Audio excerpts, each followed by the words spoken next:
Hello everyone, this is भावना। आप सभी का स्वागत है कॉलेज विद भावना में। तो कैसे हैं सभी अच्छे ही होंगे, तैयारी भी अच्छे से कर रहे होंगे। आज संडे है, वैसे तो एक दिन का मैं गैप ले लेती हूँ, लेकिन आपके एग्ज़ाम है तो इस वजह से कंटिन्यूटी बनी हुई है। कोई बात नहीं, आज भी क्लास करेंगे, हमें गैप लेना नहीं है क्योंकि आपकी तैयारी अच्छी हो जाएगी। ठीक है, अच्छे मार्क्स आपको लेने हैं और टॉप भी करना है ना। तो अगर आप चैनल पे नए हैं तो सब्सक्राइब कर दें कॉलेज विद भावना को, क्योंकि आपको पता ही है क्लासेस चल रही हैं बीएड की। जिसे नहीं पता है वो मैं बता देती हूँ कि बीएड की क्लासेस चली हुई हैं, कंटिन्यूटी में चल रही है, एक भी दिन का गैप हमने नहीं लिया है। ठीक है, और ऑलमोस्ट सिलेबस हम 70% 80% सिलेबस हम कंप्लीट कर चुके हैं। टीचर टीचिंग टेक्नोलॉजी की हम 5th यूनिट आज करेंगे, यानी 5th यूनिट इसकी कंप्लीट हो गई है। 7 यूनिट इसमें हैं तो 2 यूनिट बची हैं, यानी ऑलमोस्ट ये पेपर आपका पूरा हो चुका है। ठीक है, फिलोसॉफिकल एंड सोशियोलॉजिकल पर्सपेक्टिव जो है उसकी 4 यूनिट कंप्लीट हो चुकी हैं। ठीक है, growing up as a learner की 2 यूनिट कंप्लीट हो चुकी हैं। बाकी कंटेम्प्रेरी इंडिया जो है वो सबसे पीछे है क्योंकि उसकी 1 यूनिट कंप्लीट हुई है, तो उसे भी हम करेंगे। अब उसी पे ही ध्यान दिया जाएगा जिससे आपका वो पेपर भी बैलेंस में आ जाए। ठीक है भाई, अगर 4-4 5-5 यूनिट सभी की कंप्लीट हो जाती हैं तो ये मानो कि आपका पूरा पेपर कंप्लीट है, क्योंकि ऑप्शनल जो होते हैं जैसे कि 2 लॉन्ग क्वेश्चन है, यानी 2 चैप्टर आपको ऑप्शनल में दिए गए हैं, आप कोई भी एक चूज करते हैं, है ना। तो यानी 4 से 5 यूनिट अगर आप अच्छी तरीके से पढ़ लेते हैं तो आपका पूरा पेपर कवर है। लेकिन हम पूरा पढ़ेंगे, 7 की 7 यूनिट इसकी जितनी भी जिसमें यूनिट है सारी कंप्लीट करेंगे। ठीक है, ये बात हुई। बाकी जब ये सारे कॉमन पेपर हो जाएंगे, एक एक मैराथन लूंगी मैं, बड़ी बड़ी 3-3 4-4 घंटे की, जिसमें आपके सारे टॉपिक यानी पूरी बुक कवर कराऊंगी एक एक मैराथन्स में। ठीक है, वो आपके लिए और भी ज़्यादा बेनिफिशियल रहेगी क्योंकि आपका रिवीजन हो जाएगा। और पीडीएफ तो मैं आपको सारी देती हूँ टेलीग्राम पे। जिसे नहीं पता है वो मैं बता दूं कि जितना भी मैं कराया है मैंने और जितना भी मैं करा रही हूँ वो सारा मैं टेलीग्राम पे देती हूँ, है ना। सारी पीडीएफ अपलोड कर देती हूँ, और अपलोड में जब करती हूँ जब पूरी यूनिट कंप्लीट हो जाती है। तो इसलिए कमेंट सेक्शन में ये नहीं बोलना है कि पीडीएफ दे दो या फिर पीडीएफ दी नहीं आपने। मुझे आपसे ज़्यादा चिंता है आपकी, मैं दे देती हूँ। जैसे कि गांधी जी मैंने कल कराया, लेकिन मैं सोच रही हूँ कि पूरी यूनिट कंप्लीट करा के मैं उसकी पीडीएफ दूंगी। ठीक है, क्योंकि मैं नीचे खाली पेज छोड़ देती हूँ जिससे कि और कंटेंट उसमें ऐड कर दूँ। बाकी अगर आप सीटेट की तैयारी कर रहे हैं या फिर यूपी टेट की तैयारी कर रहे हैं तो सब्सक्राइब कर लें लेट्स क्रैक को, क्योंकि यहाँ पे सीडीपी करा रही हूँ मैं यूपी टेट की, और सीटेट का हमने कर लिया है क्योंकि सीटेट हो चुका था। अब नया सीटेट आएगा जुलाई में तो हम दोबारा से स्टार्टिंग कर देंगे। लेकिन जिसको अभी से पढ़ना है वो हिंदी पेडागोजी मैंने कंप्लीट कराई हुई है, चैनल पे प्लेलिस्ट बनी हुई है। इंग्लिश पेडागोजी कराई हुई है, उसकी भी प्लेलिस्ट बनी है।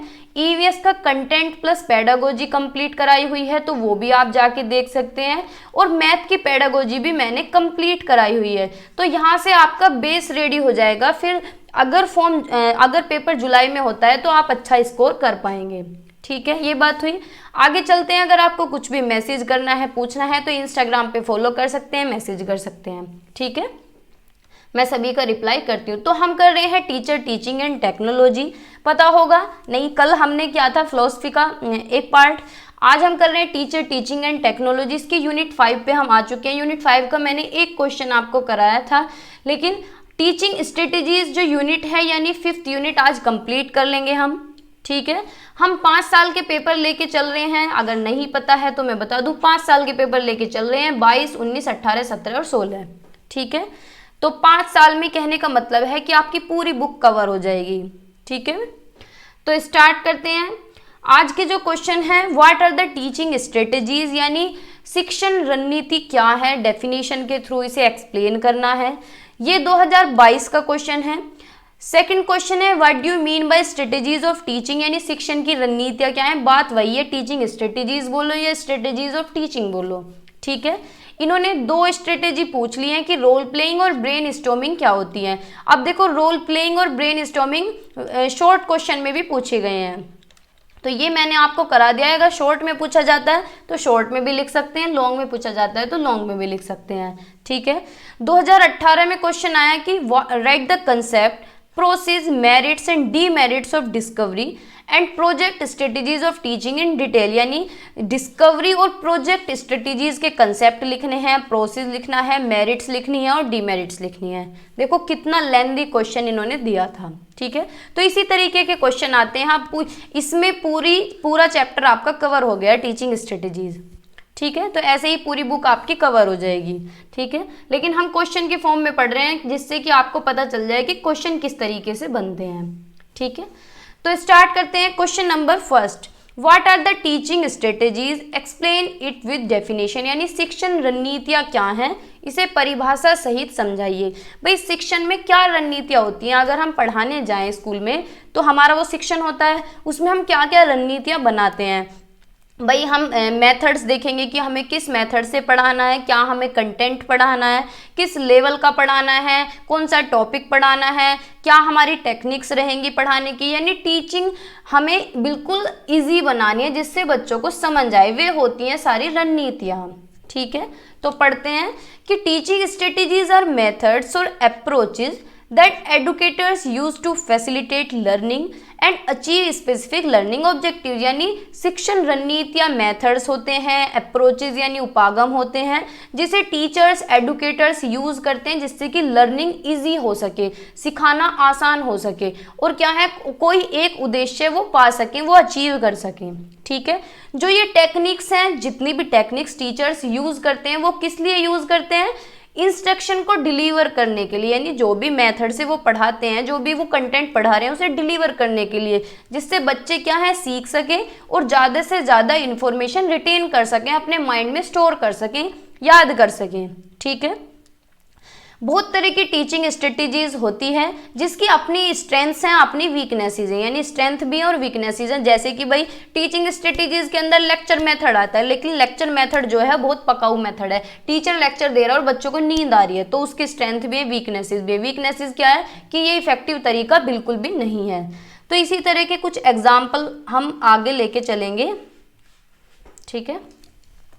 चलते हैं आगे, पहले डेफिनेशन देख लेते हैं कि teaching strategy is the means to achieve learning objectives, यानी शिक्षण रणनीतियाँ क्या है, सीखने के उद्देश्य को प्राप्त करने का साधन है, ठीक है। आर स्टोन्स और एस मोरिस ने एक डेफिनेशन दी है कि टीचिंग स्ट्रेटेजीज क्या है, एक कॉम्प्रिहेंसिव टर्म है, यानी बहुत व्यापक चीज है। भाई व्यापक तो होगी, व्यापक का मतलब है बहुत बड़ा एरिया, बहुत वाइड एरिया है, इसके अंदर बहुत सारी चीजें आ जाती हैं। भाई जितना भी हम प्लानिंग करते हैं वो सारी टीचिंग स्ट्रेटेजीज के अंदर आती हैं, ठीक है। Teaching strategies a generalized plan for a lesson, यानी कोई भी लेसन प्लान करते हैं उसका एक तरीका है ये, जिसके अंदर उसका स्ट्रक्चर आता है कि भाई हम किस तरीके से स्ट्रक्चर्ड बनाएं, है ना।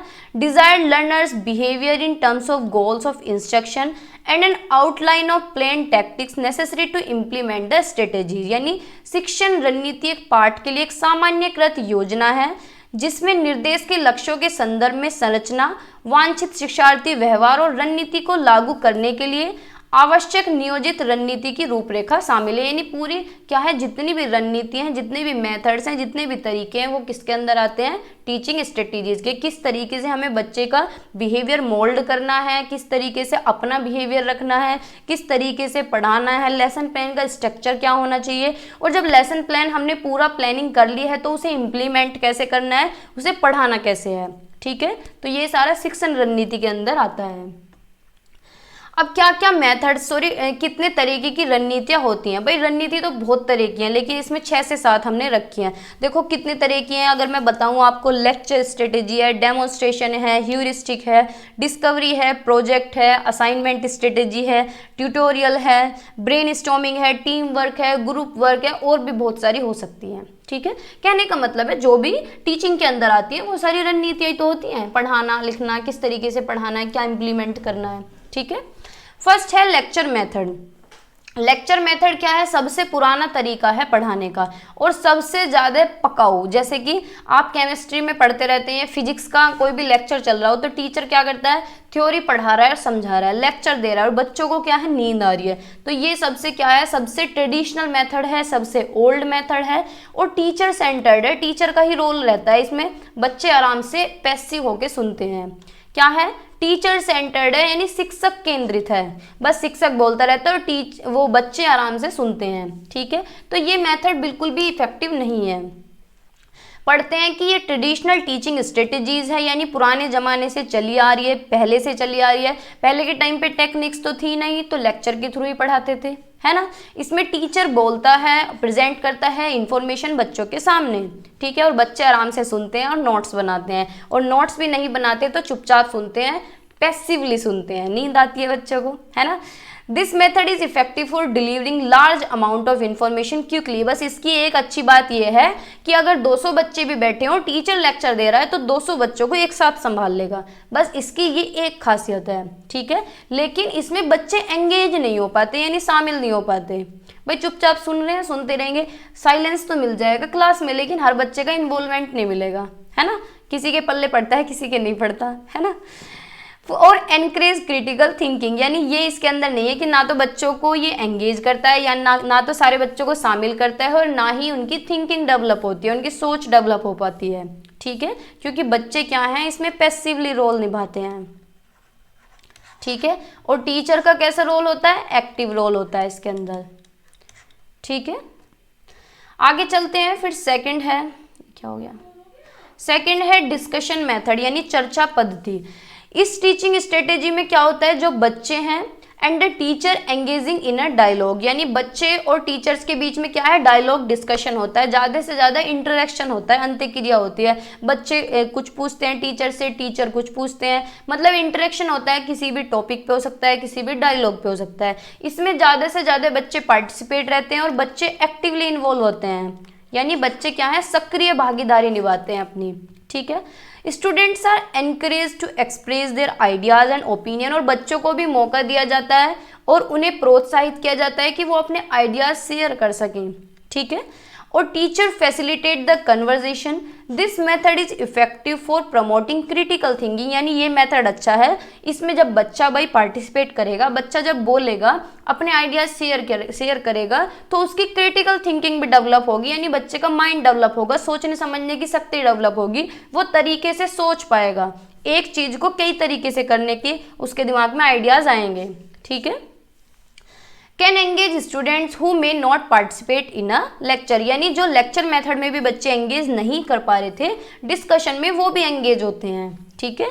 जैसे कि आपने क्लास में देखा होगा, किसी किसी टीचर का ये मेथड रहता है कि सभी बच्चे इन्वॉल्व होने चाहिए, हर बच्चा पार्टिसिपेट करे बोलने में, चाहे वो गलत ही क्वेश्चन क्यों ना पूछे।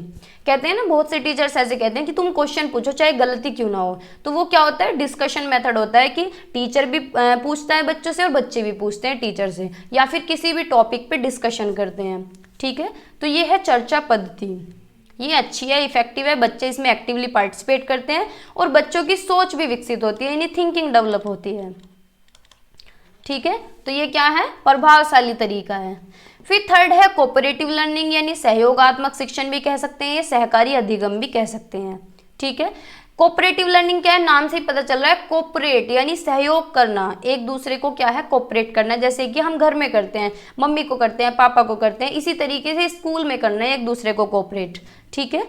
जो ये शिक्षण रणनीति है, इसके अंदर जो बच्चे होते हैं वो ग्रुप में काम करते हैं और अपने ग्रुप में एक दूसरे को कोऑपरेट करना। जैसे कि हम कोई भी एक्सपेरिमेंट कर रहे हैं, टीचर ने हमें कोई भी वर्क दिया है कि तुम्हें 5 बच्चों का ग्रुप है और ये काम करना है, तो ऐसे तो है नहीं कि हम मुंह चढ़ा के एक तरफ को बैठ जाएंगे, एक दूसरे को सहयोग करेंगे उस टास्क को कंप्लीट करने में, उस काम को पूरा करने में, ठीक है। तो इसमें क्या है, छोटा सा ग्रुप दिया जाता है जिसमें बच्चे क्या है, प्रॉब्लम्स को सोल्व करते हैं और अपने काम को पूरा करते हैं, ठीक है। इसमें हर बच्चे का रोल रहता है, ग्रुप वर्क में एक दूसरे को सब कोलैब करते हैं, एक दूसरे को सब सहयोग करते हैं, एक दूसरे की सहायता करते हैं जिससे कि उनका उद्देश्य पूरा किया जा सके, ठीक है। ये मेथड भी इफेक्टिव है, ये मेथड प्रमोट करता है, बढ़ावा देता है टीम वर्क को कि भाई हमें क्या है, मिलजुल के काम करना चाहिए, ठीक है, कोलैबोरेशन के साथ, सहयोग के साथ। एंड कैन ऑल्सो भी use to differentiate instruction for students of different abilities, और उसके लिए भी यूज होता है जो अलग अलग तरीके के बच्चे होते हैं, अलग अलग क्षमता वाले जो बच्चे होते हैं उनके लिए भी बढ़िया है, ठीक है। तो ये हुआ कोऑपरेटिव लर्निंग यानी सहकारी अधिगम, ठीक है। आगे चलते हैं, फिर है इंक्वायरी बेस्ड लर्निंग यानी पूछताछ आधारित शिक्षा। नाम से पता चल रहा है पूछताछ यानी टीचर क्वेश्चन पूछते हैं, बच्चे क्वेश्चंस पूछते हैं टीचर से। मतलब एक तरीके से जैसे कोई भी हम रिसर्च कर रहे हैं, कोई भी हम एक्सपेरिमेंट कर रहे हैं, तो उसमें इंक्वायरी करना, उसमें पूछताछ करना कि मैम देखना ये वाला केमिकल कितना डालूं, हम करते हैं ना। जैसे कि आप लोग बहुत सारे साइंस के भी बच्चे होंगे, तो क्या है, जब हम लैब में जाते थे 11th 12th में, तो क्या करते थे, हम कोई भी केमिकल मिक्स कर रहे हैं तो पूछते हैं मैम देखना इतना डालना है, मैम ये करना है, मैम ये वाला सॉल्यूशन मिलाना है। तो ये क्या है, इंक्वायरी बेस्ड लर्निंग है। ठीक है, इस शिक्षण रणनीति में बच्चे इन्वॉल्व भी रहते हैं और एक्सप्लोर करते हैं चीज़ों को, यानी देखते हैं और क्वेश्चंस पुट आउट करते हैं, एक्सपेरिमेंटेशन करते हैं, डिस्कवरी करते हैं। जब वो एक्सपेरिमेंट करेंगे, खोजबीन करेंगे, तो वो क्या है, क्वेश्चंस पुट आउट करेंगे। ठीक है, और टीचर भी क्या करता है, सपोर्ट करता है, उन्हें गाइडेंस देता है, यानी टाइम टू टाइम परामर्श देता है। जैसे कि हम 11th 12th में थे, तो टीचर क्या है, घूमते रहते थे कि किस बच्चे ने कर लिया, क्या कुछ दिक्कत आ रही है, बताओ मैं करता हूँ, करते हैं ना टीचर ऐसी। But the student take the lead in their learning. This method is effective for promoting critical thinking. जब बच्चे एक्सपेरिमेंट करेंगे तो भाई उनकी सोच तो बढ़ेगी, है ना, तो उनकी थिंकिंग डेवलप होगी, वो अलग अलग तरीके से सोच पाएंगे कि मैडम अगर इसमें ये सॉल्यूशन मिला दें तो ये हो जाएगा, अगर ये सॉल्यूशन मिला दें तो इस तरीके से हो जाएगा, है ना। और उनकी प्रॉब्लम सॉल्विंग स्किल्स भी डेवलप होती हैं, यानी समस्या समाधान जो कौशल है वो भी विकसित होता है। ठीक है, तो ये भी अच्छा मेथड है। प्रोजेक्ट बेस्ड लर्निंग, प्रोजेक्ट यानी कोई भी प्रोजेक्ट हो सकता है रियल लाइफ पे, जैसे कि टीचर बच्चों को प्रोजेक्ट दे कि तुम्हें जो पानी की समस्या है इसके ऊपर प्रोजेक्ट बनाना है, या फिर लाइट की समस्या है इसके ऊपर प्रोजेक्ट बनाना है, या फिर पानी खत्म होता जा रहा है इसके ऊपर कोई प्रोजेक्ट बनाना है। तो ये क्या होता है, प्रोजेक्ट बेस्ड लर्निंग, यानी बच्चे कुछ ना कुछ सीखते हैं, खोजते हैं।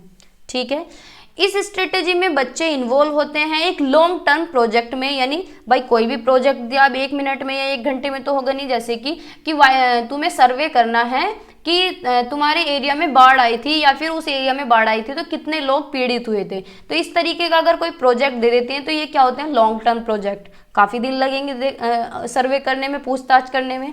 ठीक है, लेकिन इसका फोकस किस पे रहता है, रियल वर्ल्ड प्रॉब्लम पे और इश्यूज पे। कोई भी रियल वर्ल्ड प्रॉब्लम हो उसका हम प्रोजेक्ट दे सकते हैं। इसमें बच्चे कोलैब करते हैं, एक दूसरे की सहायता करते हैं, रिसर्च करने में शामिल रहते हैं, चाहे वो रिसर्च लैब में कर रहे हो, चाहे आस पड़ोस में कर रहे हो, चाहे इंटरनेट से कर रहे हो।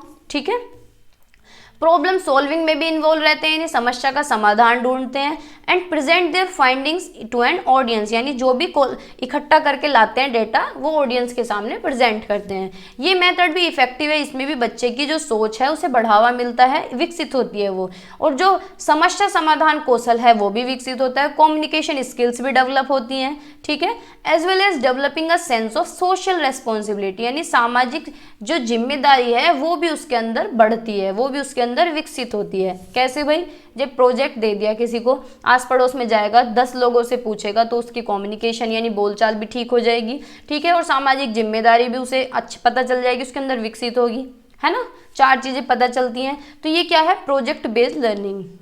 ठीक है, फिर है डायरेक्ट इंस्ट्रक्शन यानी प्रत्यक्ष निर्देश। क्या है, नाम से पता चल रहा है, डायरेक्ट किसी को इंस्ट्रक्शन देना, यानी टीचर क्या है, डायरेक्ट इंस्ट्रक्शन देता है। जैसे कि टीचर क्लास में आया कि मैं बाहर जा रहा हूँ, तुम्हें 10 एग्जाम्पल देने हैं, तो वो क्या हो गया, डायरेक्ट इंस्ट्रक्शन दे के चला गया टीचर। या कोई भी काम दे गया कि तुम्हें ये काम करना है 1 घंटे के अंदर, मैं जा रहा हूँ या मैं यहीं पे ड्यूटी दे रही हूँ या दे रहा हूँ, तो ये क्या हुआ, डायरेक्ट इंस्ट्रक्शन हो गया।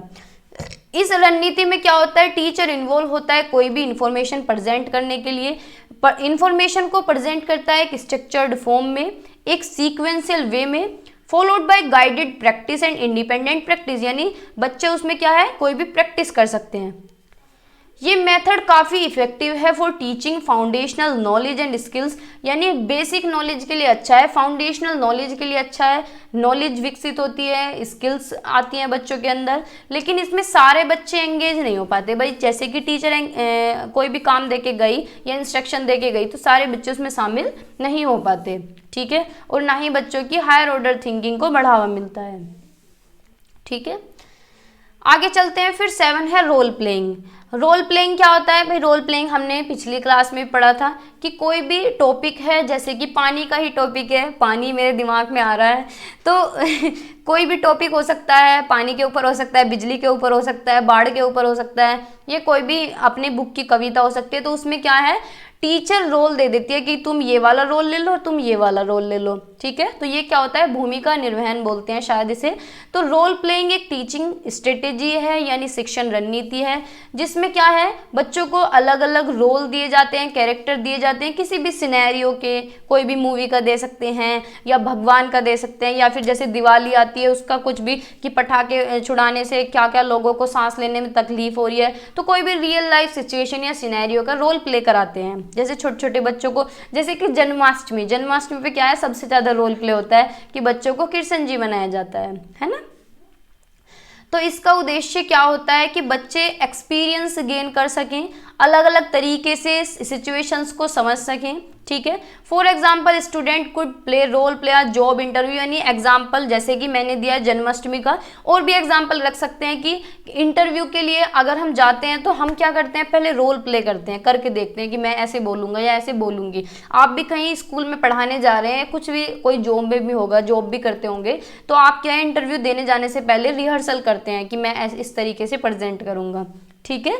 तो ये जो रणनीति है, इसमें कम्युनिकेशन ज़्यादा इंप्रूव होती है, प्रॉब्लम सॉल्विंग भी आती है, और डिसीजन मेकिंग स्किल्स भी बच्चे के अंदर डेवलप होती है, ठीक है। फिर है ब्रेन स्टॉर्मिंग। ब्रेन स्टॉर्मिंग क्या होती है, बुद्धिशीलता या मस्तिष्क की उत्तेजना, ठीक है, या फिर विचार मंथन भी इसे बोलते हैं। कहने का मतलब है सारा खेल इसके अंदर विचारों का है, यानी नए नए आइडियाज प्रेजेंट करना, बच्चे के दिमाग में नए नए आइडियाज आ रहे हैं, कुछ भी इनोवेटिव आ रहा है, कुछ भी क्रिएटिविटी आ रहा है, अपने आइडियाज जनरेट करना, ठीक है। जैसे कि कहते हैं ना कि अपने विचार दो, इस कोई भी टॉपिक है, अपने विचार दो इसके ऊपर, जैसे कि बीएड में भी कुछ भी पूछ लेते हैं तो क्वेश्चन में लिखा होता है कि अपने विचार दर्शाएं, तो वो क्या होती है, ब्रेन स्टॉर्मिंग। जब विचार दर्शाएंगे तो आप अपने नए नए आइडियाज लगाएंगे उसमें, ठीक है, अपने आइडियाज को जनरेट करेंगे कि भाई मेरे अकॉर्डिंग तो ये हो सकता है, ठीक है। तो ये क्या होता है, विचार मंथन, मस्तिष्क की उत्तेजना। तो ब्रेनस्टॉर्मिंग क्या है, एक शिक्षण रणनीति है जिसके अंदर क्या है, आइडियाज जनरेट होते हैं ग्रुप सेटिंग में। बच्चे को क्या है, प्रोत्साहन किया जाता है कि वो अपने आइडियाज शेयर करे, अपने विचारों को बताए, ठीक है। उनके जितने भी आइडियाज होते हैं उन्हें एक्सेप्टेड किया जाता है, रिकॉर्डेड किया जाता है, बिना किसी क्रिटिसिज्म के, बिना किसी आलोचना के। अब जैसे कि बच्चे ने क्लास में कोई भी टॉपिक चल रहा है और बच्चे ने अपने आइडियाज प्रेजेंट करे और टीचर उस पर हंस पड़ा या फिर उसे डांट दिया, तो बच्चा जिंदगी में कभी उठने की कोशिश नहीं करेगा। लेकिन अगर टीचर उसे एक्सेप्ट करता है, एक अपने दिमाग में रिकॉर्ड कर लेता है, बिना किसी आलोचना के या बिना किसी जजमेंट के, और शाबाशी दे देता है, तो बच्चे की क्या है, स्किल्स डेवलप होंगी, वो आगे और कुछ करने का कोशिश करेगा, उसके अंदर क्रिएटिविटी आएगी, डाइवर्जेंट थिंकिंग आएगी। डाइवर्जेंट थिंकिंग क्या होती है कि किसी भी एक टॉपिक पे अलग अलग तरीके से सोचना, ठीक है। Brainstorming can be used for a variety of topics, can lead to new and innovative ideas, यानी ये किसी भी टॉपिक्स के, अलग अलग टॉपिक्स के लिए भी यूज हो सकती है, क्योंकि इसमें नए नए आइडियाज जनरेट होते हैं, कुछ भी इनोवेटिव यानी नए तर्क, ठीक है। तो ये क्या इंप्रूव करती है, क्रिटिकल थिंकिंग, बच्चों की क्रिएटिविटी डेवलप होती है, प्रॉब्लम सॉल्विंग स्किल्स डेवलप होती है। एक बार अगर बच्चे को अप्रिशिएट कर दिया, ये कह दिया शाबाश बेटा, तो अगली बार वो इतना दिमाग लगाएगा और 4 चीजें पूछेगा, ठीक है। तो नई नई चीजें क्या है, जनरेट करते हैं, ठीक है। तो ये हुआ ब्रेनस्टॉर्मिंग।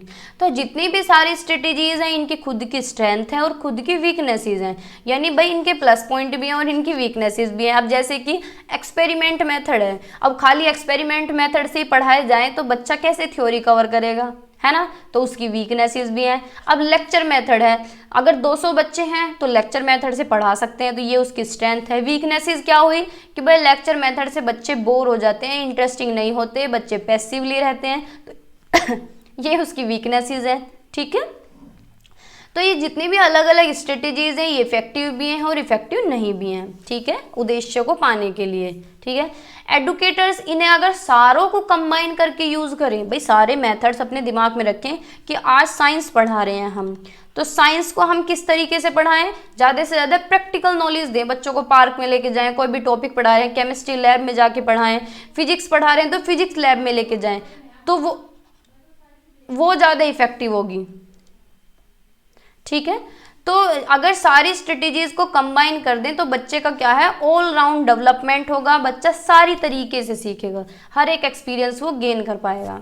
ठीक है, तो नेक्स्ट क्वेश्चन है, right the concept, process, merits and demerits of discovery and project strategies of teaching in detail. यानी इसी तरीके से पूछ लेता है, जैसे कि रोल प्ले पूछ लेगा, ब्रेन स्टॉर्मिंग पूछ लेगा, डिस्कवरी और प्रोजेक्ट स्ट्रेटेजीज के बारे में पूछा है कि क्या इसका कंसेप्ट है, क्या इसका प्रोसेस है, क्या इसकी मेरिट्स हैं और क्या इसके डीमेरिट्स हैं। ठीक है, तो डिस्कवरी स्ट्रेटेजी क्या होती है भाई, नाम से पता चल रहा है डिस्कवरी होती है खोजबीन करना, कुछ भी खोजबीन करना। जैसे कि हम लैब में जाते हैं तो हम क्या है, एक्सपेरिमेंट करते हैं, तो हम वहाँ क्या करते हैं, खोज करते हैं किसी भी चीज़ की। ठीक है, अपने एफर्ट्स लगा के। तो पढ़ते हैं, discovery strategy as the name suggest stand for a type of teaching strategy that help the learner to find out और डिस्कवर द थिंग्स। यानी ये जो शिक्षण रणनीति है ये बच्चे की मदद करती है कोई भी चीज़ें डिस्कवर करने में, कोई भी चीज़ें खोजने में, कोई भी फैक्ट सीखने में। ठीक है, खुद के एफर्ट्स लगा के। ठीक है, और in some cases under the guidance, और बहुत बार बच्चा खुद भी सीखता है और बहुत बार क्या है, टीचर की हेल्प भी ले लेता है, टीचर उससे गाइडेंस दे देता है, सुपरविजन करता है। सुपरविजन क्या होता है, जैसे कि घूम घूम के देखते नहीं है कि बच्चे क्या कर रहे हैं क्या नहीं कर रहे हैं, और गाइडेंस होती है टाइम टू टाइम बच्चे को सलाह देना कि हाँ बेटा ये गलत कर रहे हो, ये इस तरीके से कर लो। ठीक है, तो इसे क्या बोलते हैं, गाइडेंस डिस्कवरी स्ट्रेटेजी। ठीक है, थोड़ा सा इंट्रो हुआ उसके बारे में। प्रोसेस यानी पढ़ते हैं, क्या होता है इसमें, टीचर कोई भी टॉपिक देता है या फिर कोई भी कंसेप्ट दे सकता है बच्चों को। प्रोवाइड बेसिक इन्फॉर्मेशन और रिसोर्स, बेसिक इन्फॉर्मेशन दे देगा कि ये टॉपिक है, इसके ऊपर तुम्हें डिस्कवरी करनी है, या ये रिसोर्सेज हैं, ये संसाधन है, इनके द्वारा तुम्हें क्या करना है, डिस्कवरी करनी है। ठीक है, इसमें बच्चे एक्सप्लोर करते हैं, एक्सपेरिमेंट करते हैं with the concept in a hand on way. Hand on way क्या होता है, अपने हाथों से एक्सपेरिमेंट करना। ठीक है, जैसे कि लैब में जाके, लैब भी कह सकते हैं, या फिर हम कोई भी टॉपिक पढ़ा रहे हैं, बायो पढ़ा रहे हैं तो गार्डन में ले जा सकते हैं, वहाँ बच्चे खुद से अपने हाथों से देखें, कुछ भी डिस्कवर करें। ठीक है, स्टूडेंट एक्सपेरिमेंट यानी बच्चे इसमें एक्सपेरिमेंट करते हैं, प्रॉब्लम्स को सोल्व करते हैं और ज़्यादा से ज़्यादा शामिल होते हैं एक्टिविटीज़ में। ठीक है, और ऑब्जर्वेशन करते हैं और लास्ट में कंक्लूजन निकाल के लेके आते हैं कि देखो मैंने कर दिया। ठीक है, student reflect on their learning and share their discoveries with others, यानी बच्चे क्या है, सीखने पर प्रतिबिंबित करते हैं और अपनी खोजों को दूसरे के साथ साझा करते हैं। ठीक है, आगे चलते हैं, मेरिट्स क्या है इसकी, यानी गुण क्या है इसके अंदर। इसमें बच्चों को प्रोत्साहित किया जाता है कि वो ज़्यादा से ज़्यादा एक्टिव रोल निभाएं, यानी सक्रिय भूमिका निभाएं, अपनी सीखने में खुद से सीखें, उनका मोटिवेशन बढ़े और ज़्यादा से ज़्यादा बच्चे शामिल हों। ठीक है, हेल्प स्टूडेंट यानी जो डिस्कवरी स्ट्रेटेजी है ये बच्चों की मदद करती है कि बच्चों की इसमें थिंकिंग स्किल डेवलप होती है और प्रॉब्लम सॉल्विंग स्किल्स डेवलप होती है, यानी समस्या समाधान कौशल विकसित होता है। और क्रिटिकल थिंकिंग को क्या कहते हैं, महत्वपूर्ण सोच। ठीक है, help student retain information better as they have a personal investment in the learning process, यानी बच्चे क्या है, इन्फॉर्मेशन को ज़्यादा लंबे समय तक अपने दिमाग में रख पाते हैं। जैसे कि आपने कोई भी एक्सपेरिमेंट किया हो या फिर आप कहीं घूमने गए हो अपने स्कूल टाइम में, बेशक घूमना हम क्या सोचते थे उस टाइम पे कि घूमने जा रहे हैं मजे आएंगे, लेकिन घूमने का जो पर्पस होता है वो होता है एक्सप्लोर करना, चीज़ों को देखना, अन्वेषण करना कुछ भी। तो हमें क्या है, अब तक वो चीज़ें याद हैं। वो कैसे याद है, क्योंकि जब हम कोई भी चीज़ डिस्कवर करते हैं, कोई भी चीज़ एक्सप्लोर करते हैं तो वो हमें लंबे समय तक याद रहती है। ठीक है, तो ये इसकी मेरिट्स हैं, यानी ये इसके गुण हैं।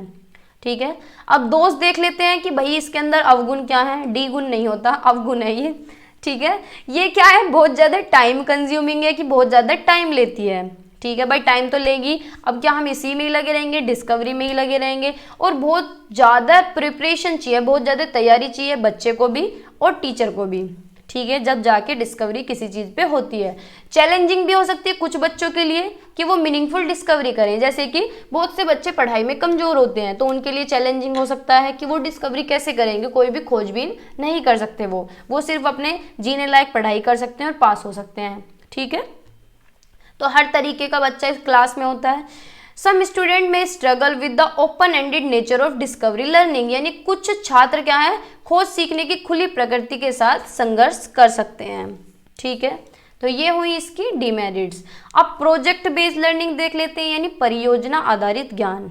परियोजना वही जो हमने पीछे पढ़ा है कि प्रोजेक्ट क्या होता है, कोई भी रियल वर्ल्ड प्रोजेक्ट हो सकता है, जैसे कि पानी के ऊपर हो सकता है, वही मेरे दिमाग में आ रहा है। सुनामी आई है या फिर कहीं भूकंप आया है उसके ऊपर हो सकता है, और भी बहुत सारे प्रोजेक्ट हो सकते हैं, इस टाइम माइंड में नहीं आ रहा है, ठीक है। जैसे कि बच्चों की पिटाई के ऊपर हो सकता है कि बच्चों में पहले से और अब में कितना डिफरेंस आया है, ये हम कोई भी प्रोजेक्ट बच्चों को दे सकते हैं कि ट्रेडिशनल मेथड में और मॉडर्नाइजेशन में क्या डिफरेंस है, जो आज की स्टडी है, ठीक है। तो पढ़ते हैं कि approaches where student engage in real world project, यानी वे उपागम, वो मेथड जहाँ पे बच्चे शामिल होते हैं किसी भी रियल वर्ल्ड प्रोजेक्ट को लेके, ठीक है, जो क्या हो, रियल हो बिल्कुल, जिसके अंदर रिसर्च करते हैं बच्चे, कोलैब करते हैं, एक दूसरे को कोऑपरेट करते हैं और किसी भी समस्या का समाधान करते हैं, ठीक है। कोई भी वास्तविक प्रोजेक्ट लेके, कोई भी अपने जीवन से जुड़ा हुआ, ठीक है।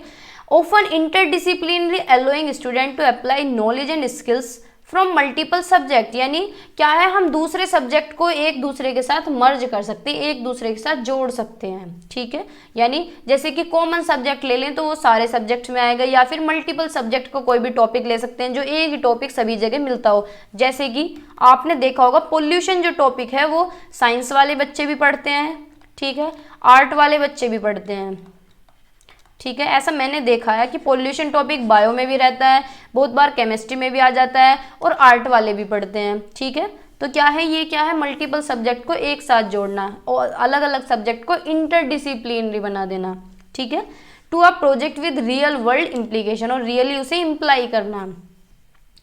अब इसका प्रोसेस क्या है, इसमें identify a real world problem, वही बात है जो मैं अभी बता रही थी कि अपने आसपास कोई प्रॉब्लम देखना, उसे पहचानना और उस पे काम करना, ठीक है। और challenges that student will work to address, और उस प्रॉब्लम को क्या है बच्चे सोल्व कर सकें, ठीक है। जैसे कि पोल्यूशन की या पानी की दिक्कत है, या फिर पोल्यूशन वो क्या बोलते हैं, वायु पोल्यूशन की, हम वायु को कैसे खराब कर रहे हैं, हमें दिवाली पे पटाखे नहीं छुटाने चाहिए, तो इसे हम कैसे ओवरकम कर सकते हैं, कैसे ठीक कर सकते हैं। तो बच्चे क्या है, सर्वे करेंगे, बहुत बड़ा प्रोजेक्ट है, घर घर जाएंगे और सभी को जागरूक करेंगे और बताएंगे कि इस तरीके से इतनी इतनी बीमारियां इससे हो जाती हैं, ठीक है।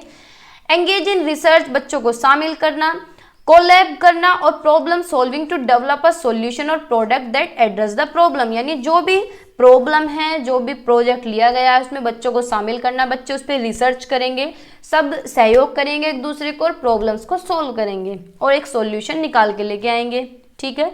रिसीव गाइडेंस एंड फीडबैक, और टाइम टू टाइम टीचर्स का फीडबैक भी बच्चों को मिलता रहे, है ना, पीयर्स का मिलता रहे, जो उस फील्ड में एक्सपर्ट है उसका मिलता रहे, और कम्युनिटी मेंबर यानी समुदाय के जो लोग हैं उनका भी कोऑपरेशन मिलना चाहिए, ठीक है।